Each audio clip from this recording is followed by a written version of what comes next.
আমরা এই মুহূর্তে রয়েছি 630 বছরে মাহেশের জগন্নাথ দেবের রথযাত্রায়। অসামান্য কিন্তু রথ এখানে দেখো সুন্দরভাবে কিন্তু এখানে সাজিয়ে তোলা হয়েছে, খুব সুন্দর লাগছে কিন্তু। আর এই রথটা ম্যাকিনবার্ন অ্যান্ড কোম্পানি তারা কিন্তু নির্মাণ করেছিলেন এই রথটিকে। খুব সুন্দরভাবে কিন্তু সেজে উঠেছে। পরে এদের একটি কাঠের রথ ছিল, সেটা কোনো কারণে দুর্বল হয়ে যাওয়ার কারণে এই লোহার রথ ম্যাটিন অ্যান্ড বার্ন কোম্পানি কিন্তু নির্মাণ কাজ করেছিলেন। আর অসামান্য কিন্তু ভিড় রয়েছে দেখতে পাচ্ছ। আর এখানে কিন্তু বিগ্রহগুলোকে আনার আগে রথের চারিপাশে 3বার করে প্রদক্ষিণ করা হয়, সেটাই তোমরা দেখছিলে। আর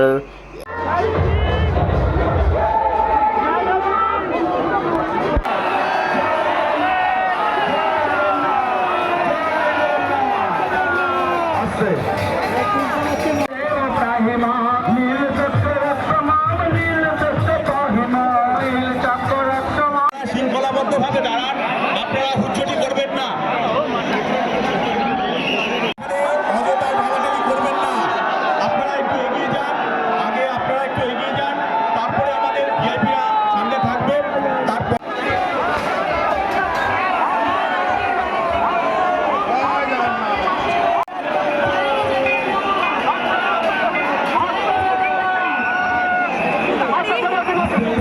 জয় জগন্নাথ বন্ধুরা, আশা করি তোমরা খুব ভালো আছো।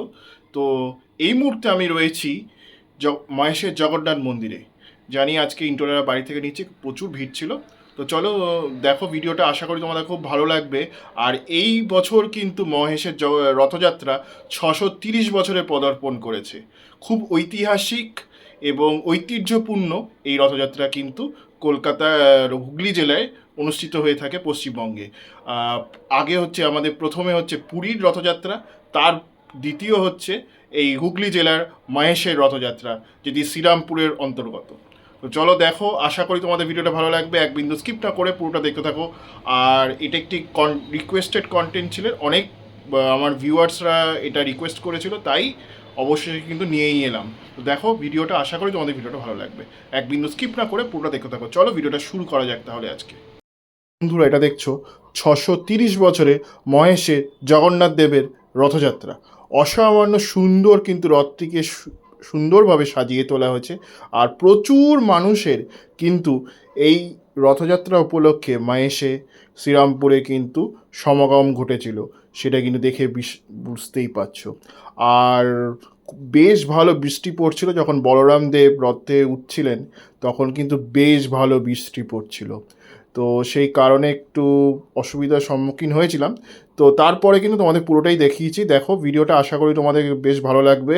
আর খুব সুন্দর করে কিন্তু যখন বিগ্রহগুলো আসে পরপর কিন্তু ঘোরানো হয়। আর এখানে উৎসুক জনতা কিন্তু নাচছেন দেখতে পাচ্ছ জগন্নাথ দেবের সাথে। তো বেশ সুন্দর একটা দৃশ্য, কিন্তু বেশ মনোমুগ্ধকর দৃশ্য কিন্তু আমরা এখানে উপভোগ করছি। আর এইখানে কিন্তু প্রত্যেকটি বিগ্রহকে রথের 3 পাক ঘোরানোর পরে আস্তে আস্তে কিন্তু তোলা হচ্ছে। এবার কিন্তু এই অংশটাতে আমাদের জগন্নাথ দেব আস্তে আস্তে কিন্তু তার রথে উঠবেন, আস্তে আস্তে সেটা দেখবে, কারণ তার অনেকটাই সে ভারী। তো সেই কারণে কিন্তু প্রচুর লোক সংখ্যক নিয়ে কিন্তু তাকে তোলা হবে এই রথে। এবং এই রথের ওপরে একদম যে তৃতীয় তল, চতুর্থ তল, সেইখানেই কিন্তু জগন্নাথ দেব বসবেন। আর কিছুক্ষণের মধ্যে এইখানে কিন্তু যেই নীল জগন্নাথ রয়েছে তিনিও কিন্তু এই রথে উঠবেন, সেটাকেই তাকে মুড়িয়ে কিন্তু নিয়ে যাওয়া হচ্ছে। তারপরে কিন্তু প্লেসমেন্ট করা হবে রথে সুযোগ মতো। তো এইভাবে কিন্তু প্রত্যেকটা বিগ্রহ, যতগুলো বিগ্রহ আসে, শুধু জগন্নাথ দেবকে একবার করতে হয়, কারণ তার একটু ওজন রয়েছে, বুঝতেই পারছো। আর এখানে কিন্তু 2টি অশ্ব রয়েছে সামনের অংশটাতে। প্রথম অশ্বটি সাদা এবং দ্বিতীয় অশ্বটি যেটি ডান দিকে রয়েছে সেটি হচ্ছে নীল। আর ওপরে কিন্তু দেখতে পাচ্ছ জগন্নাথ দেব কিন্তু আস্তে আস্তে রথের ওপরে উঠছেন এই অবস্থায়।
তো কোনো দৃষ্টি না, রোজটাই তো ভাববার আছে, এটাই ভাববার আছে। জয় জগন্নাথ।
শৃঙ্খলাবদ্ধভাবে দাঁড়ান, আপনারা হুজ্জটি করবেন না।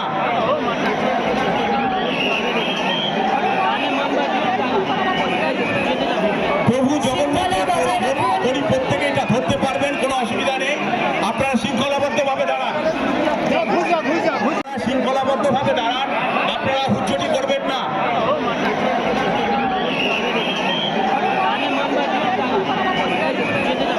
প্রভু জগন্নাথের গরিব প্রত্যেকে এটা ধরতে পারবেন, কোনো অসুবিধা নেই। আপনারা শৃঙ্খলাবদ্ধভাবে দাঁড়ান, অযথায় ভাগাভাগি করবেন না। আপনারা একটু এগিয়ে যান, আগে আপনারা একটু এগিয়ে যান, তারপরে আমাদের ভিআইপিরা সামনে থাকবে, তারপরে আপনারা গিয়ে রথের টান করবেন। আপনারা এখান থেকে 15 ফুট দূরত্ব রাখুন, বজায় রাখুন।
জগন্নাথ বন্ধুরা, এতক্ষণ দেখছিলে মহেশের 630 বছরের রথযাত্রা পদার্পণ করেছিল এই 2026 সালে। কেমন লাগলো অবশ্যই লিখে জানিও। প্রতি বছর কিন্তু আমি এই রথযাত্রা তোমাদের সামনে তুলে ধরার চেষ্টা করি, আর এটা একটা রিকোয়েস্টেড কন্টেন্ট ছিল, তাই যতটা সম্ভব আমার পক্ষে করার আমি করেছি। যদি ভালো লাগে অবশ্যই লিখে জানিও, আর কারা কারা মহেশ থেকে দেখছো বা শ্রীরামপুর হুগলি থেকে দেখছো অবশ্যই লিখে জানিও। তো চলো, টাটা, বাই বাই। পরবর্তী ব্লগে আবার দেখা হচ্ছে, এবং তার সাথে আরও কিছু কলকাতা কেন্দ্রিক কিছু খুঁটি পুজো ভিডিও থাকবে পরপর, দেখতে থাকো। আশা করি তোমাদের ভিডিওগুলো ভালো লাগবে। চলো, আর কি, এবার তো জগন্নাথ দেব, রথ বলা হয় রথ টানলে দুর্গা আসে, তো রথ টানা হয়ে গেছে, এবার মা দুর্গা কিন্তু গুটি গুটি পায়ে আমাদের মর্তলোকে আবির্ভূত হবেন। তো চলো, টাটা, বাই বাই। পরবর্তী ব্লগে দেখা হচ্ছে।